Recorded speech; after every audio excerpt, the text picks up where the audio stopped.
ଯେତେବେଳେ ପହଣ୍ଡି ବିଜେରେ ଗୋଟି ପହଣ୍ଡିରେ ଯିବେ ସର୍ବପ୍ରଥମେ ଯିବେ ରାମକୃଷ୍ଣ ଏବଂ ମଦନ ମୋହନ।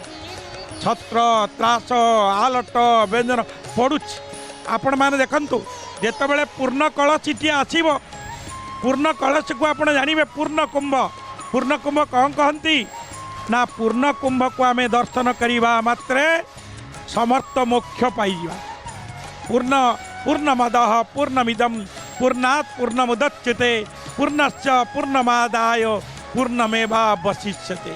ଆଉ ପୂର୍ଣ୍ଣ କୁମ୍ଭକୁ ଦର୍ଶନ କରିକି କ'ଣ କହୁ ନା ପୂର୍ଣ୍ଣସା ପୂର୍ଣ୍ଣ ସଂକାଶ ପୂର୍ଣ୍ଣଶ୍ଚୈବ ମନୋରଥା ପୂର୍ଣ୍ଣ କୁମ୍ଭ ପ୍ରସାଦେନ କର୍ମ ମେ ପୂର୍ଣ୍ଣତା।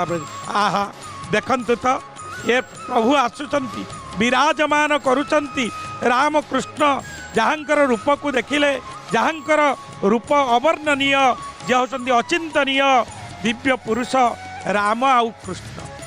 ତ୍ରେତୟାରେ ରାମ, ଯିଏ ରାମ କହନ୍ତି ସେ ହେଉଛନ୍ତି ବଳରାମ, ଯାହାଙ୍କର ଆମେ ଦେଖିବା ତ୍ରେତୟାରେ ରାମ ଏବଂ ଆମେ କଳିରେ ଦେଖିବା ସେ ହେଉଛନ୍ତି ବଳରାମ। ତାହେଲେ ଗୋଟିଏ ଜିନିଷ ଦେଖିବା ରାମ ଲକ୍ଷ୍ମଣ ଭରତ ଶତ୍ରୁଘ୍ନ। ତାହେଲେ ଆପଣ ଜାଣିଥିବେ ଲକ୍ଷ୍ମଣ ଏ କଳି ଯୁଗରେ ହେଇଯାଇଛନ୍ତି ବଡ଼ ଭାଇ।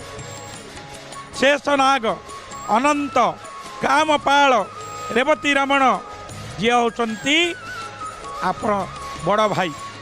ଏପଟେ ଦେଖନ୍ତୁ ଆଲଟ ପଡ଼ୁଛି, ଚାମର ପଡ଼ୁଛି, ସମସ୍ତଙ୍କ ମନରେ ହରିବୋଲ ହୁଳହୁଳି ଏଠି ବାଜୁଛି, ଏ ଯେଉଁ ଭଜନ୍ତରୀ ବାଜା ବାଜୁଛି।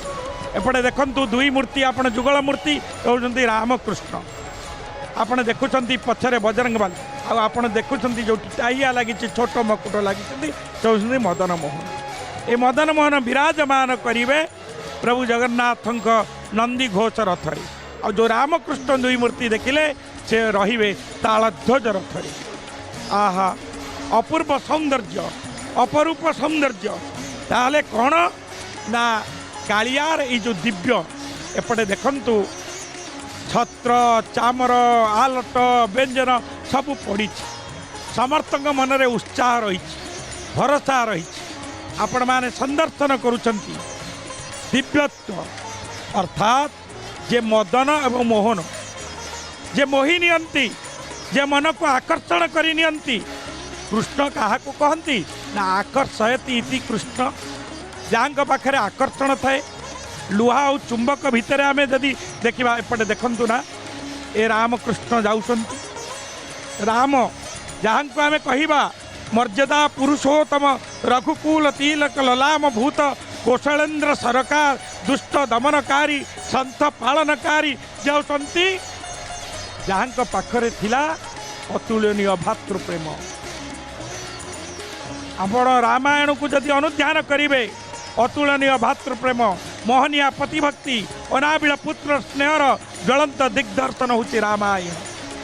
ତାହେଲେ କ'ଣ କୁହାଯାଏ ନା ଯାବତ ଇଏ ଦେଖନ୍ତୁ ମଦନ ମୋହନ ପ୍ରଭୁଙ୍କୁ ନମସ୍କାର କରନ୍ତୁ। କାମପାଳ ଜିତେନ୍ଦ୍ରିୟ ବୀରଭଦ୍ରଂ ତତଂ ପରଂ ବାସୁଦେବ ସଂକର୍ଷଣଂ କାମପାଳଂ ବୟଂ ନମଃ। ଆମେ ସମସ୍ତେ ସେଇ ପ୍ରଭୁ ପରମାତ୍ମାଙ୍କୁ ଆମେ ନମସ୍କାର କରିବା।